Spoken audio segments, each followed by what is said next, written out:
Years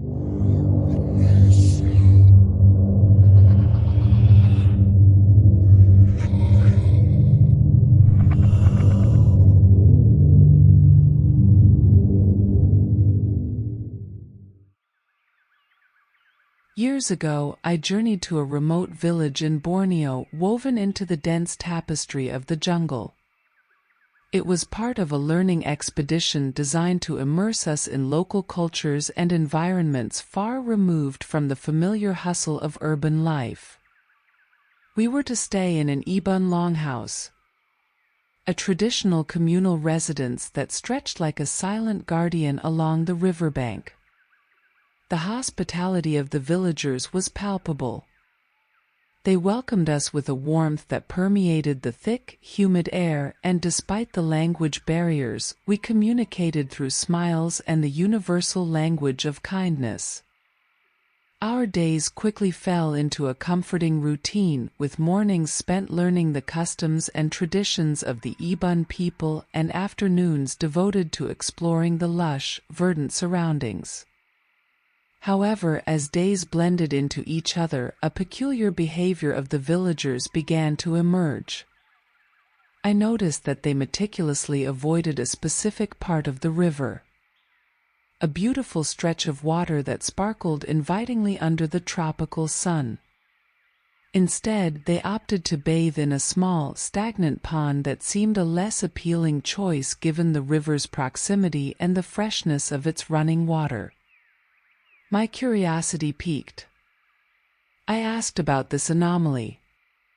After some hesitation, one of the village elders, a man with lines of wisdom etched deeply into his face, shared a harrowing tale.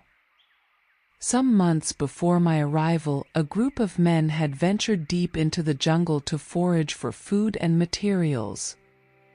During their excursion, they stumbled upon a crocodile's nest, brimming with eggs nestled in the sandy bank.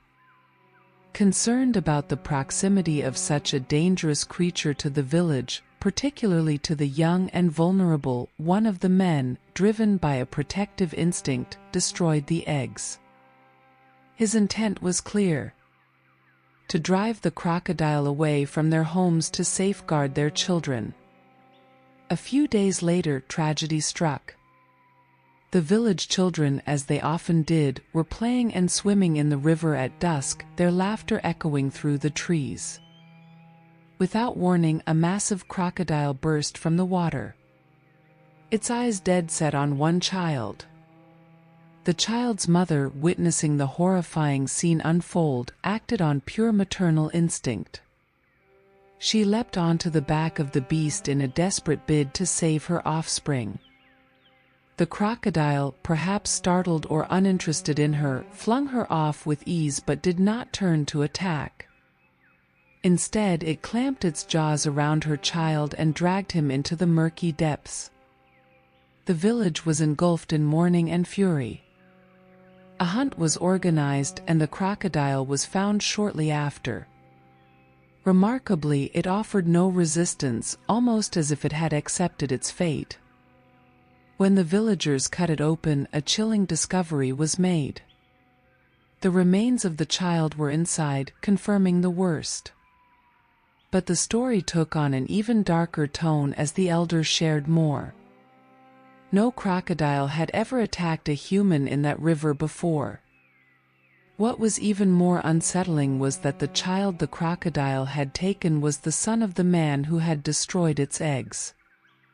The villagers spoke in hushed tones about how the crocodile had seemed to single out the child, ignoring others who were closer or more vulnerable during the attack. One of the hunters even described the unsettling moment when the crocodile was captured. He found himself unexpectedly locking eyes with the beast, and in that prolonged moment, he saw a blazing mix of anger and defiance that seemed almost human. He had faced many creatures in the wilds of Borneo, but never before had he seen such an intense display of raw emotion in the eyes of an animal. It was as if the crocodile was not just a creature acting on instinct but a vengeful spirit, its gaze piercing through him, accusing and condemning. a reflection of the wild and untamed wrath of nature itself. The notion of revenge, a concept so human, now hung heavily over the village.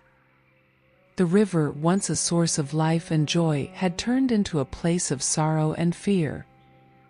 The villagers believed that the spirit of the crocodile had marked the river, a reminder of the delicate balance between man and nature and the consequences when that balance is disrupted. Since that fateful day, the river had been left to the whispers of the past, its currents a silent testament to the child and the crocodile. The villagers, respecting the unseen boundaries now imposed upon them, no longer ventured into its waters, leaving it as a corridor for spirits rather than children. Reflecting on the elders' words, I felt a chill despite the humid air around me. The story was a poignant reminder of the complex tapestry of life and the unseen threads that connect us to the natural world. As I lay in my part of the longhouse that night, the sounds of the jungle seemed to carry a different weight. Each rustle and splash a narrative in the making, whispering of respect, coexistence, and the mysterious forces that sometimes bridge the gap between the wild and the civilized.